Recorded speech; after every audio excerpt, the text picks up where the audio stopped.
Good afternoon, everyone. Welcome to the e-NISCHIT platform, which is nothing but a national initiative to strengthen the collaboration between HIV/TB through e-learning. We have partnership from ECHO, CDC, SHARE, and NITRD. Before we start this session, I would like to introduce you to the panel. I'm Dr. Prabhapreet Sethi, who is a senior specialist chest physician at NITRD. On my left is Dr. Jyoti. She is the technical consultant at SHARE India, and Mr. Rakesh, who is the technical support from SHARE India. We welcome you all. Thank you all for joining. Special thank you to Dr. Charu, who is the senior consultant neurology in New Delhi Apollo Hospital. She has agreed to guide us through this case. Thank you so much, ma'am, for joining us. I would also like to thank all the ART centers, approximately 60 to 65 folks have joined. Thank you everyone for joining us. And thank you, Dr. Molusen, Jamir, and Dr. Kikavi from Nagaland, who have agreed to share the case. Thank you very much. Once we start off the case, I would now request the case presenter, Dr. Jamir, who is from ART Center, District Hospital, Dimapur, to kindly share the screen, and we can, so Mr. Rakesh will share the screen and we can present the case. Good afternoon. I'm Dr. Mulu Jamir, and my colleague here, Dr. Kikavi. We are both medical officers from ART Center, ART Plus Center, Dimapur, Nagaland. The case that we're going to present today is cryptococcal meningitis and tubercular meningitis co-infection in a PLHIV. The patient is now doing well and he has been discharged. However, we would like to present this case. Why? Because we would like to know from your end whether we have done enough for the patient during his stay here. Whether we went about the case accordingly. And we would also like to know from your end whether we could have done more for the patient. And therefore, we present the case here like this way now. Our case is a 62-year-old RV positive male. He is a permanent resident of Dimapur, Nagaland. His wife, his second wife, is also RV positive and currently on ART-TLD regime. He has a son from his first wife who is RV negative.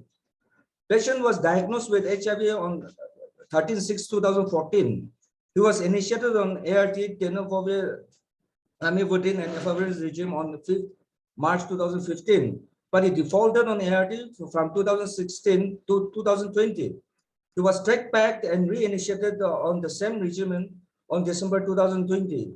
He again defaulted on ART from 2021 to 2022. He returned to the ART center with cough and fever, and he was diagnosed with pulmonary tuberculosis through CPNet on 30 March 2022 and was initiated on ATT on 31st March 2022. He was then reinitiated on ART, tenofovir, lamivudine, dolutegravir double dose regime on 14th April 2022. He completed ATT on 30 September 2022. He defaulted again on ART from October 2022.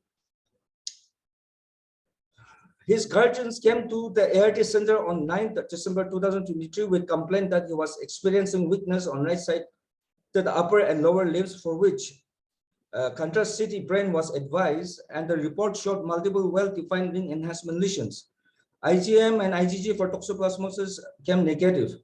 He was initiated on empirical ATT on 12/12/2022, and ART-TLT plus D was planned for 12 January 2023.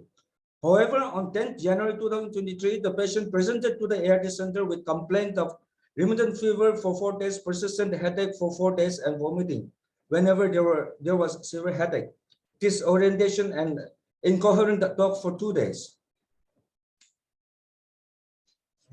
On examination, the patient was disoriented. There was pallor, neck rigidity was also present. Kernick sign was also positive. Other than that, no other abnormalities or organomegaly were detected on systemic examination. These are the investigations. In the blood routine examinations, it showed an elevated ESR of 120 mm per hour. CD4 count was 67 cells on 13 January 2023. Liver function test, kidney function test, and blood sugar was all within normal limits.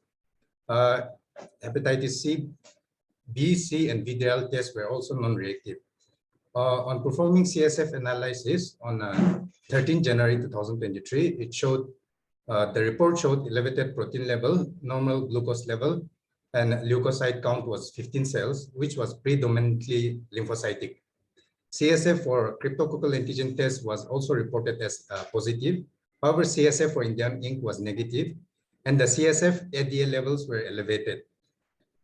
CSF analysis were repeated on 31st January 2023, which showed normal protein levels, normal glucose level, and leukocyte count was 10 cells, which was still predominantly lymphocytic. CSF for cryptococcal antigen test on 31st January and Indian ink was reported as negative, but the CSF ADA levels were still elevated. These are the report of the CT scan, and the treatment that we gave there was we started team on M4 tyrosine D 1 milligram per body weight per kilogram per day, and tablet flucytosine 100 milligram per kg per day in 4 divided doses, and tablet isoniazid 300 mg, tablet rifampicin 600 mg, tablet pyrazinamide 1600 mg, tablet ethambutol 1100 mg, tablet cotrimoxazole 960 mg, and other supportive management was also given conservatively. And patient was discharged on 1st February 2023. And the current treatment that he's receiving is for the consolidation phase for cryptococcal meningitis, that is fluconazole 400 mg, and continuation phase of ATT is also going on. Tablet cotrimoxazole 960 is also going on, and ART TLD plus D regimen was reinitiated on after 1 month.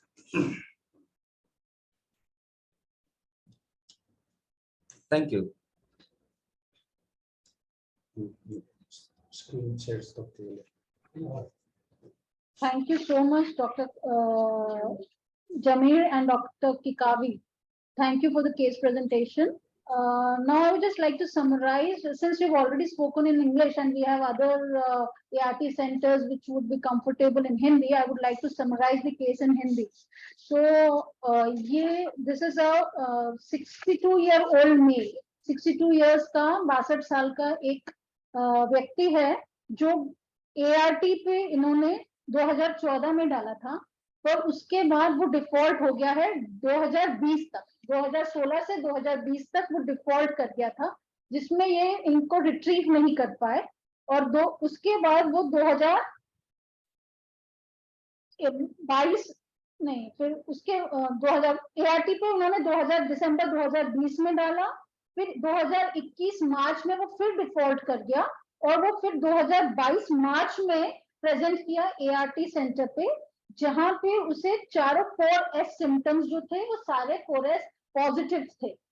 वहां investigate किया गया, जहां पे वो CB NAT में TB PTB positive आया, sensitive था, इन्होंने उसका ट्रीटमेंट स्टार्ट कर दिया।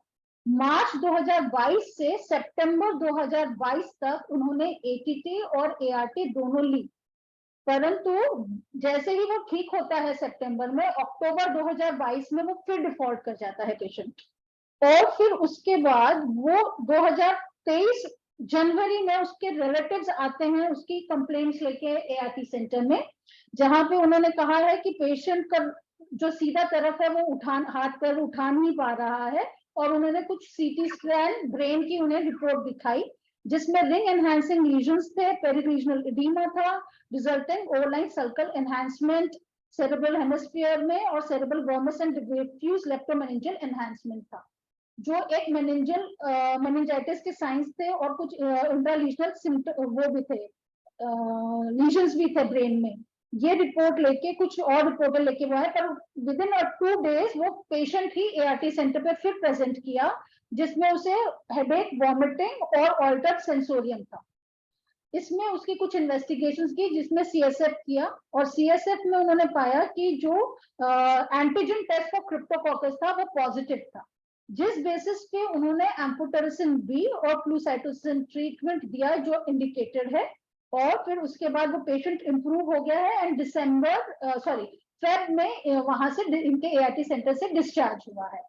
सो दिस इज जस्ट ये एक समरी है एक ऐसे पेशेंट की जो घड़ी घड़ी डिफॉल्ट करता है और जब भी उसे सिम्टम्स आते हैं वो तब प्रेजेंट करता है ART सेंटर में.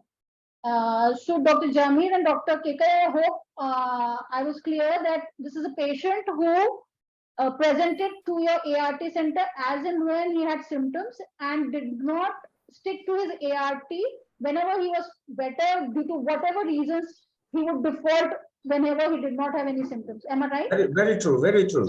Okay. First it was track packed. The first return was it was track packed. So Thereafter, yeah. Yeah. Thereafter, now his returns were all because of symptoms. Yeah. So, but he had defaulted approximately for 4 years earlier, right? Yeah. Yes. Yes. Yeah. So that is again a very big issue in this case, which has to be discussed. So I welcome now Dr. Charu, who is the senior consultant at Apollo Hospital, Delhi. She's a neurologist and will definitely guide through us this case and about TB meningitis, cryptococcal meningitis, which definitely give us a scare when these patients present to us in our clinic, because though we can treat PTB, but these neurological symptoms present in so varied presentation. So it is difficult for us to understand whether it is tubercular or some other because of opportunistic infections in HIV patients. So I would now request Dr. Charu to guide us through this case, please, and give her a special didactic. Thank you so much, Dr. Charu. Thank you. Thank you for giving me this opportunity. Actually, this is a problem for anybody, coming to a diagnosis in such cases. But let me just elaborate a bit about the illnesses encountered in HIV. So can I have the slides, please?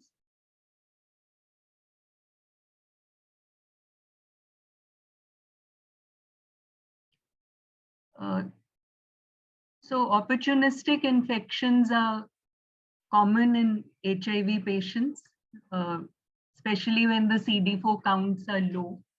And when a patient presents with neurological symptoms, an HIV patient presents with neurological symptoms, the first thing to do is imaging of the brain. This is preferably a contrast-enhanced MRI of the brain, but if that is a problem because of cost constraints or non-availability, then contrast-enhanced CT can be done. Before I begin, I have to also say that I think the case was managed very well, but I'm just going to elaborate a little bit about the illnesses that I encountered in HIV patients. So once you do imaging of the brain, you can divide the patients into two groups. The first group is one which have normal scans or no lesion on the MRI. And broadly, the common illnesses that we see in this group are cryptococcal meningitis, tubercular meningitis. Syphilis is not so commonly seen, and HIV encephalitis is the other one.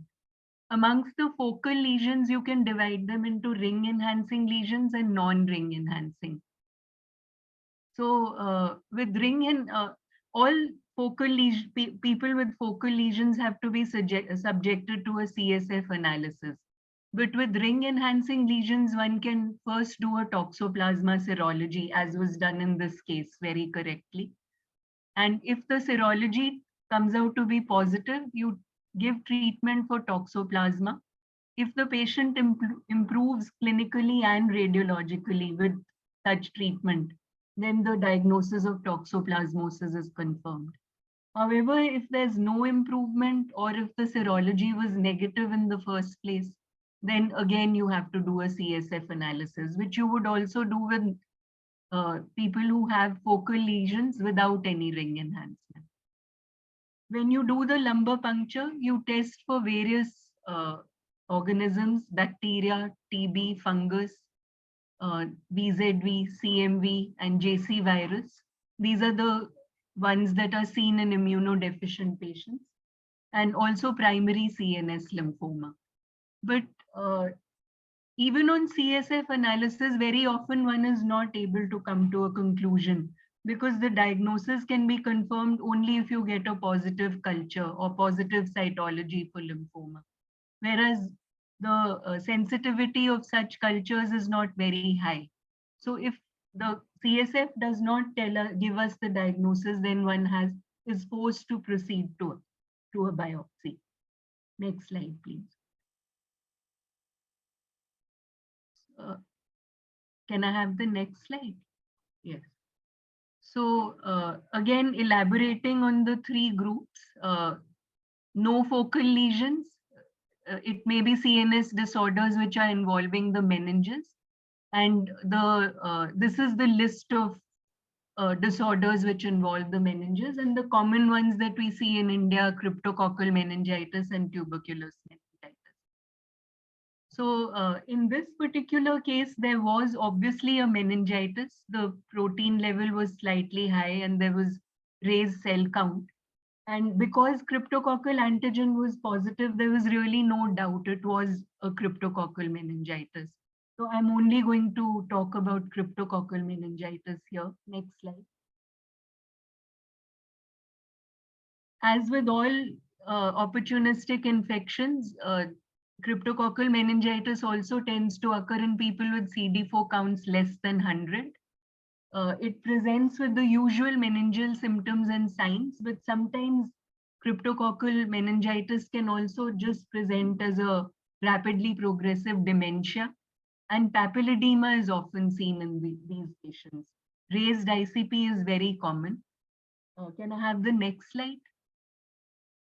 So MRI of the brain is most often it is normal, but sometimes one can see meningeal enhancement as is seen on the figure A.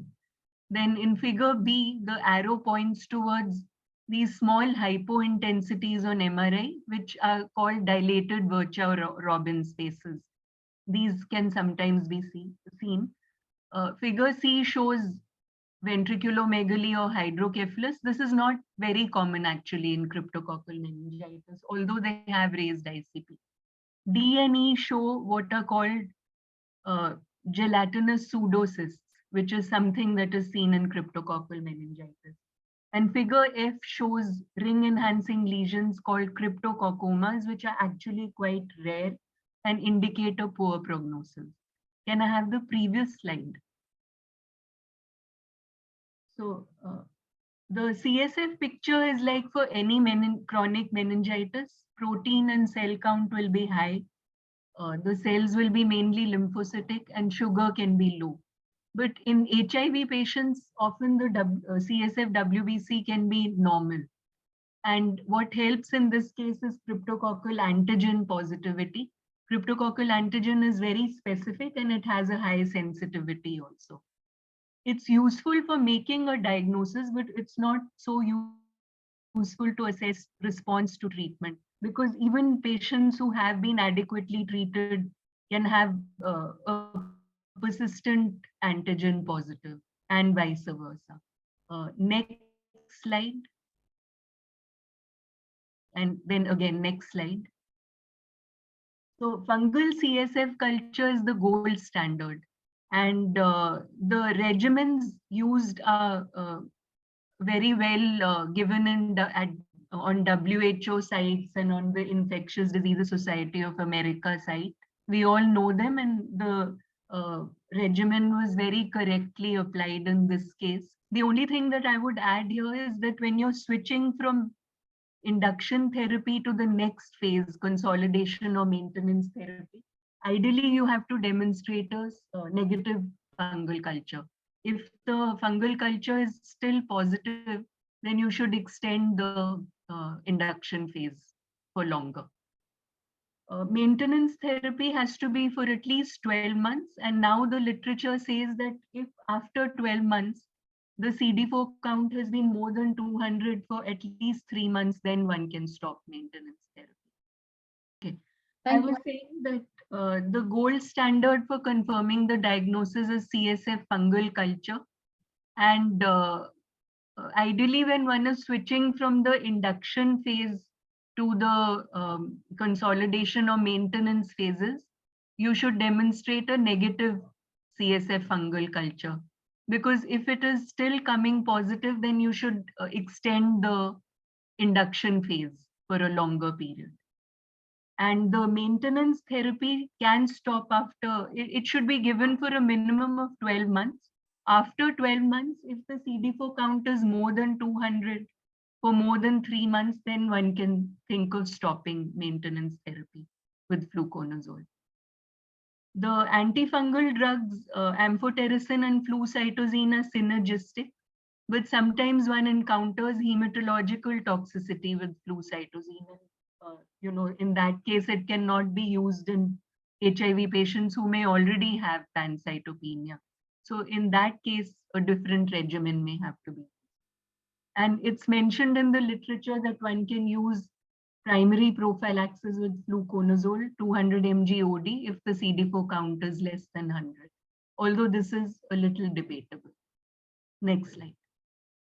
One important complication of cryptococcal meningitis is raised ICP. And this basically manifests as severe headaches and papilledema. Hydrocephalus is not common. It's very important to drain the CSF in such a case because this can lead to death. Raised ICP can lead to death. Ideally, one should measure the opening pressure when you do the CSF the first time. And if it is high, then drain CSF. Sometimes repeated CSF drainage. Iris can also occur in the form of cryptococcal meningitis. We'll talk a little more about this later. Poor prognostic factors in cryptococcal meningitis are altered mentation at presentation, raised ICP, low CSF WBC counts, and cryptococcal antigen titers, which are very high. Next slide. Next slide, yes. So now coming on to the second group, which is CNS disorders involving the brain parenchyma, where no focal lesion is seen. So in this case, there is a diffuse involvement of the brain. And the common things seen in this case are HIV-associated neurocognitive disorders and CMV encephalitis. Toxoplasma, herpes, aspergillus actually more often present with focal lesions. And metabolic encephalopathy can occur in these patients also, which is again a diffuse involvement. Next slide. Here we, in this particular case, we are more interested in knowing about focal disorders involving the CNS. And the list includes bacterial infections like toxoplasmosis, nocardia, tuberculomas, fungal infections including cryptococcomas, primary CNS lymphoma, progressive multifocal leukoencephalopathy by the JC virus, VZV encephalitis, and stroke. So I've highlighted the first four because they are the ones that present with ring enhancing lesions. Next slide. So here I've listed out ring enhancing lesions which are seen commonly in any patient, whether immunocompetent or immunocompromised.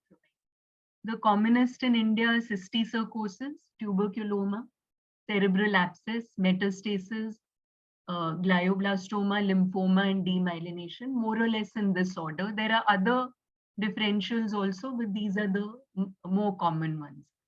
And the highlighted ones are the ones that are seen in immunocompromised patients. So I'll just talk a little bit about the ring enhancing lesions seen in immunodeficient patients. Next slide. Firstly, toxoplasmosis. This is again seen when CD4 counts are less than 100. It presents in the usual way with headache, altered sensorium, seizure, focal deficits. They may or may not have fever. One can do a serology, which may be helpful, but often the only way to know whether it is toxoplasmosis or not is when the lesions resolve on anti-toxoplasma therapy. one would do a brain biopsy if the patient fails empiric therapy or has impending herniation. But like in this case, there were multiple ring enhancing lesions, but there was no herniation. There was no, excessively raised ICP. So one did not want to do a brain biopsy right away. And I think it was very correct to start empirical ATT, which is such a common illness in our country. Maintenance therapy is given till immune reconstitution is achieved, and primary prophylaxis may be given if toxoplasma IgG is positive and CD4 counts are very low. Next slide. So when you see this scan, this is of a toxoplasma patient with toxoplasma infection. It presents with the usual ring enhancing lesions.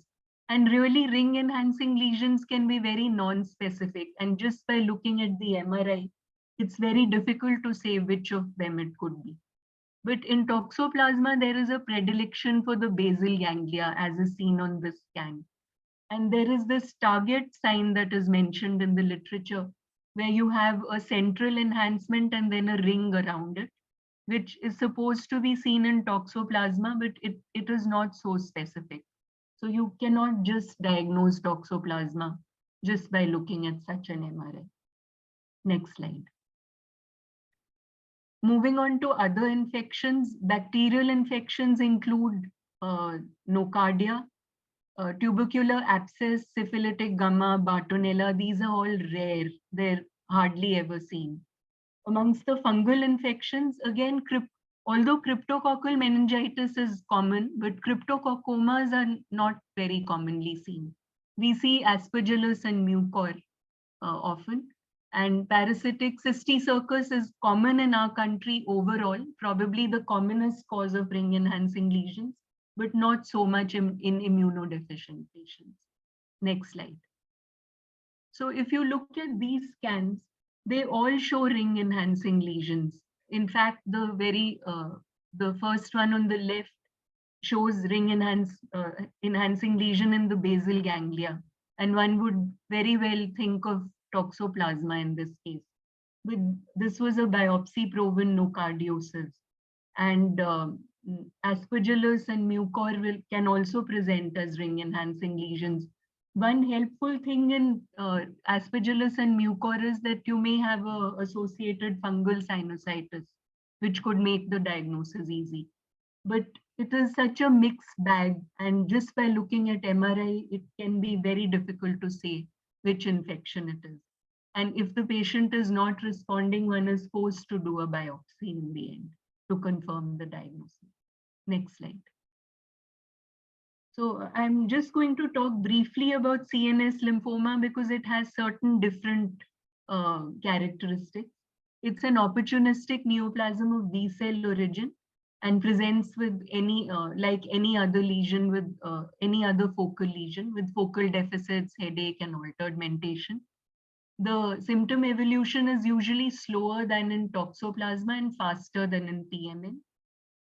If the CSL shows monoclonal B lymphocytes or EBV DNA is positive, then that can help in the diagnosis. But otherwise, it can only be confirmed by brain biopsy.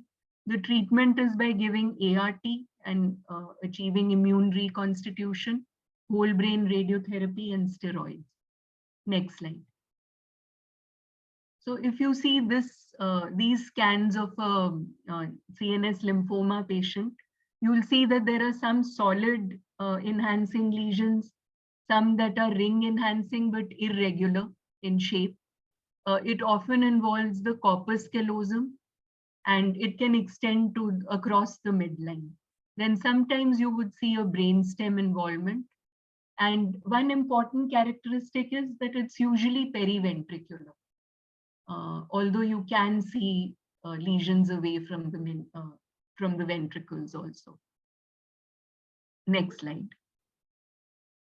Then lastly, I'll talk about CNS tuberculosis. So the common presentations are tubercular meningitis and tuberculomas. Tubercular abscess is very uncommon and it's diagnosed when one demonstrates pus within the abscess, and it's usually teeming with AFB. Port spine and tubercular arachnoiditis involve the spine and are also commonly seen.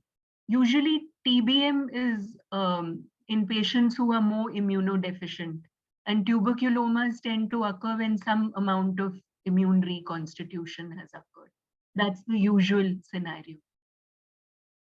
The AFB can be very difficult to grow on cultures, and imaging findings are also non-specific, as we just discussed. So the things that can be helpful in confirming the diagnosis are, if the gene expert is positive, we actually don't do ADA very often anymore because it's not all that specific. Gene expert is more helpful. And other ways of confirming TB are you try and look for TB at other sites. And finally, if none of these help, then response to ATT may help in making the diagnosis. So in this case, after about 3 to 4 months of ATT, one can always repeat a CT, contrast enhanced CT, and see if there's resolution or not. That may be the only way of knowing whether it was TB to begin with. Next slide. These are some imaging pictures of CNS tuberculosis. So the slide A shows a tuberculoma in the pituitary fossa. Slide B is like our case with multiple ring enhancing lesions, which often involve the cerebellum and the posterior fossa. Slide C is of MR spectroscopy, which is in which you often see what is called a lipid peak, but it's not all that specific. The figure D shows hydrocephalus or enlarged ventricles. So D, E, and F are actually the characteristic things that we see in TBM. In figure E, you will see enhancement of the basal meninges. And because of this enhancement, basically this is because of pus collection in the basal cisterns. And this pus then obstructs the flow of CSF, leading to hydrocephalus, as is seen in figure D. And it can also compress upon the arteries in the basal cisterns, the major arteries, and cause vasculitic infarct. So figure F is actually showing vasculitis. Next slide.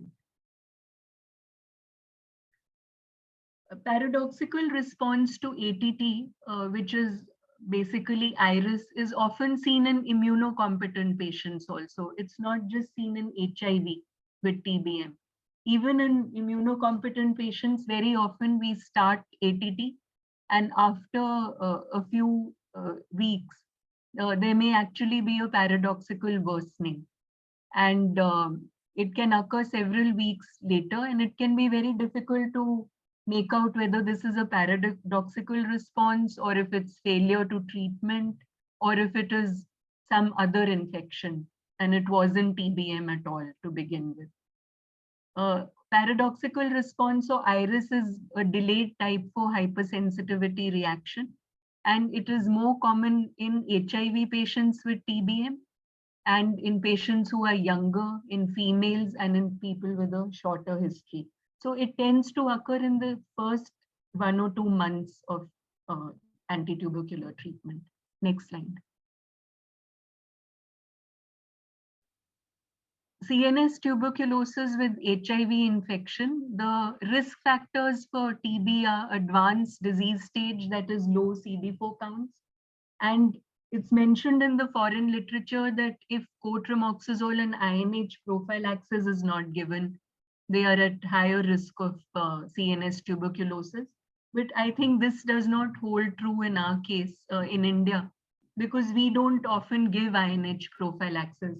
Since TB is endemic to our country, INH prophylaxis actually increases the chances of drug resistance later on. In HIV patients, the unusual thing is that CSF may be normal, and they may have concurrent cryptococcal meningitis, as seems to be in this case. Certain imaging findings are more common in CNS TB, and I already mentioned those. Basal meningitis, hydrocephalus, and vasculitic infarct, especially in the periventricular regions. And as you all already know, ART should be started 8 to 10 weeks after starting ATT to prevent iris in ART naive patients. Interactions between antitubercular drugs and ART should be taken into account when deciding on the treatment. Next slide. In here, I would like to say that in India, I mean, we don't have good guidelines for CNS tuberculosis. And in India, most neurologists tend to continue ATT for 12 to 18 months. 12 months is mentioned in the literature also, but most people tend to continue for minimum 18 months. And most of us tend to give all 4 drugs till the end, although this is not mentioned in the guidelines. But, you know, with the high morbidity and mortality, that is what most neurologists in India do. Unfortunately, we don't have guidelines which are relevant for India. Most of the guidelines are from the West, and they don't see TB as much as we do. Lastly, I want to mention that steroids have been found in a Cochrane review. Steroids have been found to reduce mortality from TBM, at least in the short term. Although they may have no effect on disability, but they always have to be used in CNS tuberculosis for the first month or 2. You could give at a higher dose for 1 month and then taper over the next month. Where HIV positive people are concerned, HIV positive with CNS tuberculosis, it is not very clear if steroids are beneficial or if they harm, because the number included in the review was small. But there is a tendency towards benefit, mortality benefits. So I think it would be advisable, especially in this case where if one notices any clinical deterioration, it may be advisable to give a short course of steroids, since we saw so much vasogenic edema on the CT scan. Although if the patient is already improving, then it's all right. Steroids can be left out. So next slide. So to conclude, CNS opportunistic infections are common in immune deficient patients, and multiple infections may occur, as we saw in this case. Imaging and CSF findings are non-specific. The only way to say is by getting a positive culture. But if the CSF culture is negative, then a brain biopsy may be the only way out. Empiric therapy can be given based on which infections are endemic to the region, like was done in this case. And finally, if the patient responds to treatment, that also helps in making the diagnosis. Thank you. Thank you so much, Dr. Charu, for an excellent talk. It was indeed enlightening, and hopefully it's going to help us, everyone, while we see such patients in our clinics. Just to summarize, मैं हिंदी में थोड़ा सा बता देती हूँ कि जो madam ने हमें प्रेजेंट किया है कि अगर कोई पेशेंट आपके पास CNS यानी कि दिमागी उसके सिम्टम्स के साथ आते हैं, जिसमें हो सकता है कि उसे चक्कर आए, बेहोशी आए, झटके आए, तो डिफरेंट डिसओरिएंटेशन जिसे कहते हैं, वो उस तरीके के सिम्टम्स से जब पेशेंट आता है तो नॉर्मली आप एक CNS सिम्टम्स उसको कहते हैं, वो सस्पेक्ट करते हैं, तो पहले उसकी या CT स्कैन या MRI होना चाहिए. And apart once you get the CT scan MRI होने के बाद आपको उसका किस टाइप के लीजन्स है, उसमें क्या फोकल लीजन है कि जनरलाइज्ड है.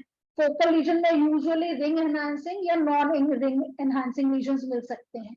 इस केस में आपको CSF एनालिसिस यानी लंबर पंक्चर करना चाहिए, जिससे आप एक बार लंबर पंक्चर हो जाता है, वो CSF फ्लूइड आप डिफरेंट टेस्ट के लिए भेजेंगे, जिससे आपका डायग्नोसिस बनने में आपको मदद होगी. यूजुअली कल्चर्स भेजते हैं, पर जैसे हमने इस केस में देखा कि क्रिप्टोकोकल मेनिंजाइटिस में antigen detection is a very good test, where by वो एंटीजन डिटेक्ट करने से एक कंफर्मेटरी टेस्ट हो जाता है कि हाँ ये क्रिप्टोकोकल मेनिंजाइटिस है, आप जल्द से जल्द ट्रीटमेंट स्टार्ट कर सकते हैं. ऐसे पेशेंट्स में ट्रीटमेंट स्टार्ट करना बहुत जरूरी जल्द शुरू होता है, क्योंकि अगर हम नहीं करें, जितना डिलेड ट्रीटमेंट स्टार्ट करने में होगा उतना ही उसका प्रोग्नोसिस पुअर होता जाता है. एज इट इज ये पेशेंट अगर इस सिम्टम्स के साथ आया है तो हम ये सोच के चलेंगे इनका CD4 काउंट लेस देन 100 के आसपास ही होता है, तभी ये इतने अपॉर्चुनिस्टिक इन्फेक्शंस के साथ हमारे पास प्रेजेंट करते हैं। ऐसे केसेस में जल्दी डायग्नोसिस करना और जल्द से जल्द ट्रीटमेंट चालू करने में हम मॉर्बिडिटी और मोर्टेलिटी दोनों कम कर सकते हैं, which is very very important. अब मैम ने बहुत अच्छे तरीके से हमें फोकल लीजन्स कौन से होते हैं और किसमें जनरलाइज्ड सिम्टम्स मिलेंगे आपको, जनरलाइज्ड प्रेजेंटेशंस रहेगा सीटी में, वो मैम ने बताया। फोकल लीजन्स में हमने जैसे केसेस में देखा कि टॉक्सोप्लाज्मोसिस, टीबी, ये बहुत ज्यादा हम इंडिया में तो एंडेमिक है टीबी बहुत ज्यादा, तो मोस्टली फर्स्ट हम डायग्नोसिस टीबी ही रखते हैं, वो नेगेटिव आता है तो फिर ये केसेस में इम्यूनो कॉम्प्रोमाइज पेशेंट्स में स्पेसिफिकली हम क्रिप्टोकोकल मेनिंजाइटिस, टॉक्सोप्लाज्मोसिस और सीएनएस टीबी, सीएनएस का लिम्फोमास भी हम सस्पेक्ट कर सकते हैं, वो जो बहुत ज्यादा प्रिडोमिनेंट हमें मिलता है।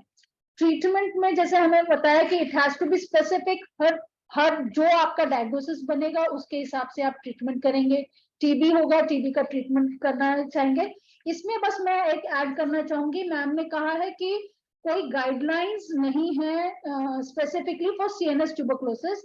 हाउएवर अगर हम अपना टीबी प्रोग्राम देखें तो टीबी प्रोग्राम के अंतर्गत ये गाइडलाइंस बहुत क्लियर दी हुई हैं कि अगर सीएनएस ट्यूबरकुलोसिस होता है तो उसमें आपको एक प्रोविजन है कि जिसमें आप कंटिन्यूएशन फेज, जो फर्स्ट 2 मंथ्स तो आप चारों ड्रग्स देते हैं, उसके बाद आप पायरिजिनामाइड बंद कर देते हैं, आईएनएच, रिफैम्पिसिन और इथेनोटोल कंटिन्यू करते हैं।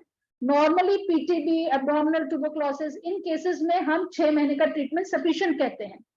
पर टीबी के प्रोग्राम में उन्होंने ये प्रोविजन दिया है कि सीएनएस ट्यूबरकुलोसिस में हम जो सीपी यानी कंटिन्यूएशन फेज, जहां पे हम आईएनएच, रिफैम्पिसिन और इथेनोटोल देते हैं, वो 3 महीने तक एक्सटेंड कर सकते हैं। बट अगेन ये पेशेंट्स देखिए ये इंडिविजुअलाइज ट्रीटमेंट मांगते हैं, ये एक स्पेशलिस्ट न्यूरोलॉजिस्ट, हम as a clinician sitting in an ART centre, ये हम सबका एक कोलैबोरेटिव एफर्ट होना चाहिए कि पेशेंट को सिर्फ एक गाइडलाइंस एक ब्रॉडर एस्पेक्ट ले होते हैं, और हर पेशेंट को देख के कि उसे 9 महीने का देना है, एक्सटेंड करना है, 18 महीने देना है, ये this decision should be an consultative approach होना चाहिए पेशेंट्स के लिए। बट मोर और less patients do respond to extended CP of 3 months. So thank you. That ये एक summary है, just एक what ma'am has said. So we have one question from Dr. Ravinder, who wants to know if baseline fungal culture, how do we proceed with the management if the baseline fungal culture is negative? Ma'am, if you could take on this question, please. If the usually with the fungal meningitis or a cryptococcal meningitis, cryptococcal antigen has a very high sensitivity.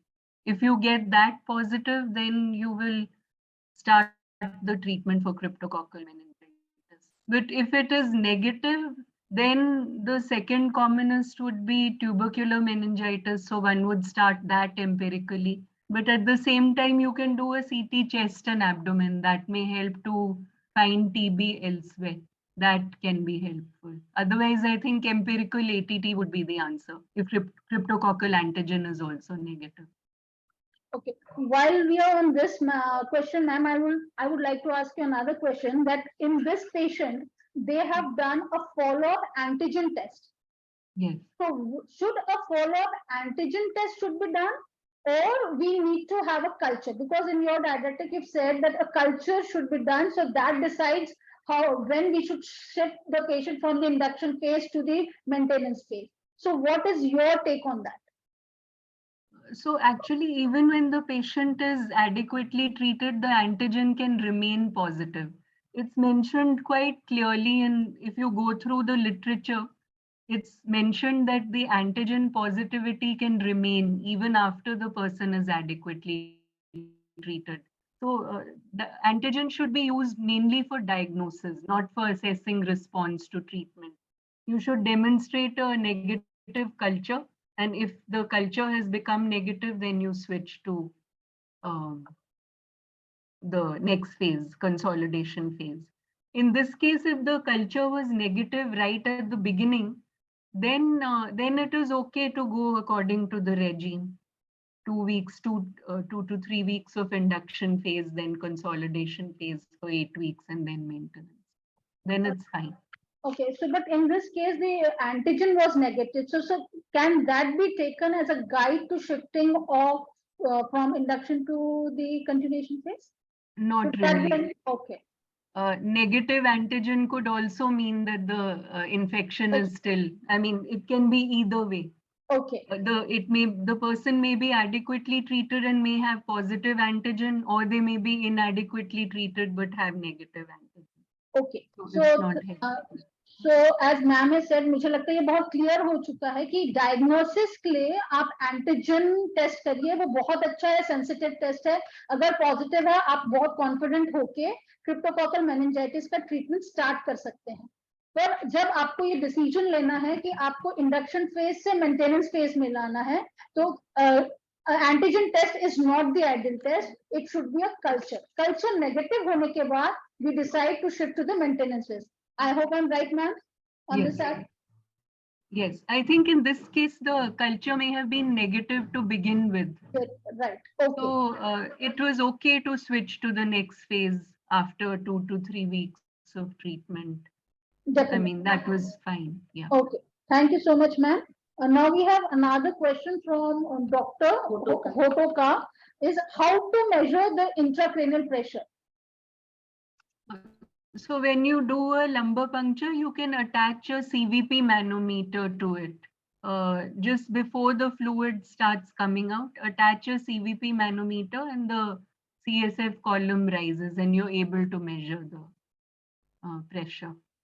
And if it is above 15, then you can drain CSF to lower the pressure. Okay. Thank you so much. Ma'am, do you do it regularly? Whenever you do a lumbar puncture?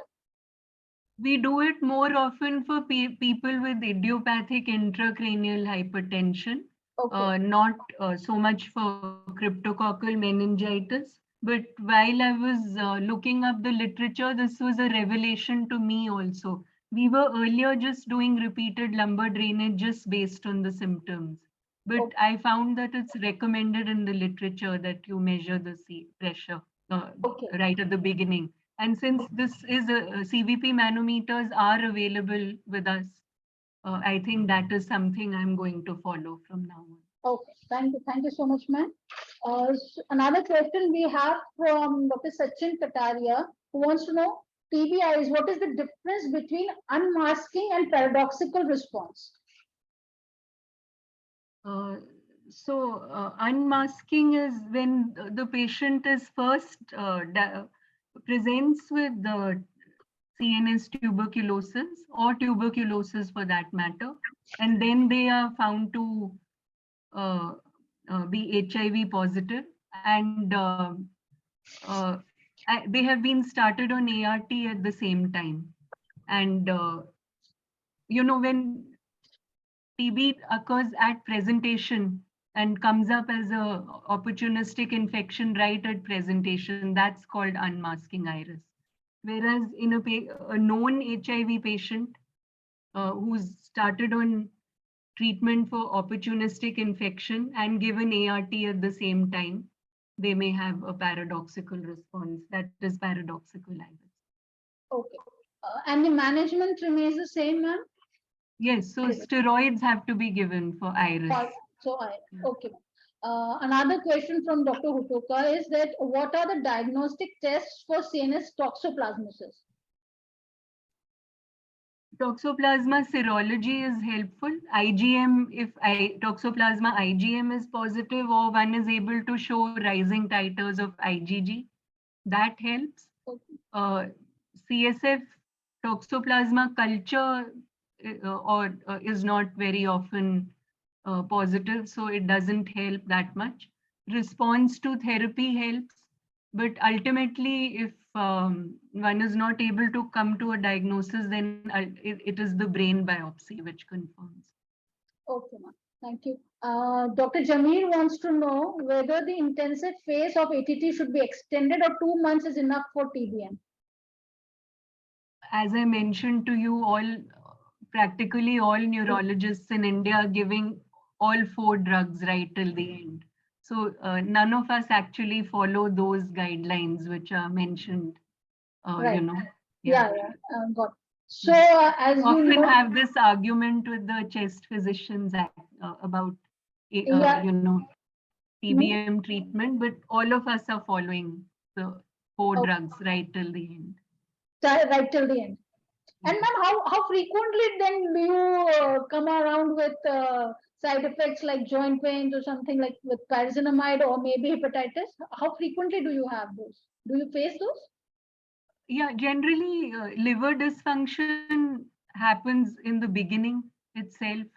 It's not something that happens later on very often. Yeah, joint pains and all, if they happen, one can give you know, hyperuricemic drugs. But if it's a big problem, then of course one may be forced to switch the drug Okay. if side effects are seen, especially if visual symptoms are seen, then you have to stop ethambutol. But then we tend to replace it with some other drug Okay. instead of just stopping. Yeah. So we have Dr. Anamitra saying, should we add on with ethambutol and CNS TB? We do, ma'am. If you could. Streptomycin that way is preferable because it has better penetration in the CNS. So one can use that regime, rifampicin, INH, pyrazinamide, and streptomycin. Okay. That I think is a little bit of your choice. Right. No, because now in this program, tuberculosis program, that kind of stopped streptomycin injectables and shifted on to, and the response to HRZE is equivalent to what we got in SHRZ. So that's it. But however, they do say if the patient is serious enough, so streptomycin is anyway a preferred drug over ethambutol. And in case someone has SM is not available, what we I can tell you about my experiences that what we usually do is we can use amikacin or kanamycin if it's not available. So that is how we are substituting. So, but then again, ethambutol is a good drug. Even HRZD is giving good results. I think we'll take on the last question. Can you scroll up? It was a treatment option for. Just scroll up. The last question we'll be taking it's from Dr. Ravi. The treatment for what would be the treatment for CNS toxoplasmosis when sulfadazine is not available? We don't see it that often. I would also have to look at the literature. I think cotrimoxazole is mentioned as an alternative. Okay. But to be honest, I would have to see the literature. We don't see toxoplasma all that often. So, thank you so much, ma'am. It was indeed an informative, didactic, true, and a very good interaction with you. You've answered most of our queries, and we have plenty more. But I would just request all the participants to share their questions if they have. We'll definitely share it with Dr. Charu and get back to you with all the answers, whatever your queries. We are running short of time, so that we wouldn't be able to take any more questions. But indeed, it was a great pleasure talking to you, Dr. Charu, and we would request you that in case we have any more questions from our centers, we'd like you to answer those. If you will be available on email or something, we'll be able to communicate with you. Is it okay with you? Yes, sure. And I'd like to congratulate the team. They managed the case very well. And thank you very much. It was a very nice session. Thank you so much. Thank you, ma'am. Thank you, ma'am. So now we would like to tell you the right answer for the questions. So the first question was the steroids should be avoided in HIV patients with. So the right answer is the cryptococcal meningitis.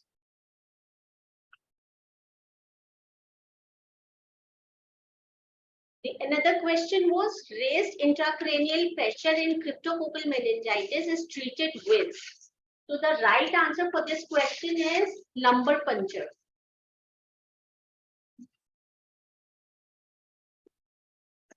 I request all participants to give their valuable feedback for this session today. And now I would like to thank Dr. Sethi for moderating the session, our case expert, Dr. Charu, for the wonderful didactic, our case presenters for coming up with an interesting case. And I would like to thank all our participants who made this session successful. Thank you so very much. Thank you, everyone. Pleasure having you all. Thank you so much. Thank you.